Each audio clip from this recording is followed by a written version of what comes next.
하나님의 계획을 발견하십시오. 창세기 24장 27절. 성령님께 민감하기. 하나님과 깊게 하나가 되면 주님께 나를 어떻게 인도해 달라고 끊임없이 간구할 필요가 없게 됩니다.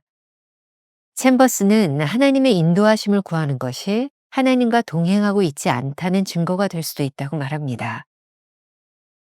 우리가 하나님의 자녀라면 하나님께서 원하시지 않는 일을 할 때 성령께서 민감하게 지적하시고 깨닫게 하실 것입니다. 하나님과 우리의 일 사이에 갈등을 경험하는 것입니다. 챔버스는 이를 성령의 경고라고 표현합니다. 하나님의 인도하심을 구하는 것은 하나님의 자녀로 구별된 사람들이 성령님께 민감한 상태가 되어 살아가는 것입니다. 만일 성령으로 거듭난 후에도 주님께 이렇게 저렇게 나를 인도해 달라고 간구하는 것은 경건을 포기하는 것입니다. 에베네셀, 즉 여기까지 인도하셨다는 고백은 지금까지 하나님의 인도하심 가운데 있었다는 말입니다. 하나님은 이런 고백을 통해 영광받기를 원하십니다. 만일 우리가 하나님으로부터 거듭난 사람이라면 지난 날을 돌아볼 때 우리에게 놀라운 섭리가 있었던 것을 알 수 있습니다. 그래서 우리는 하나님께 영광을 돌리게 됩니다.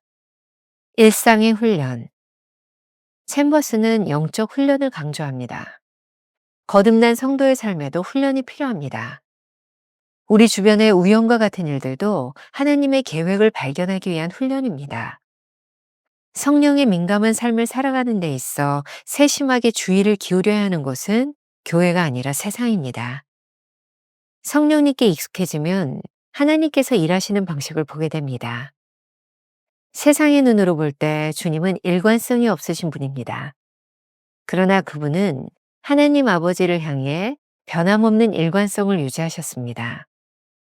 성도의 단 한 가지 일관성은 원칙이 아니라 신령한 생명입니다.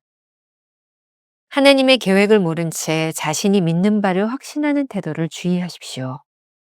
자신의 확신이 얼마나 빗나갈 수 있는지를 안다면 우리는 성령께 민감하기 위한 훈련을 게을리 하지 않을 것입니다.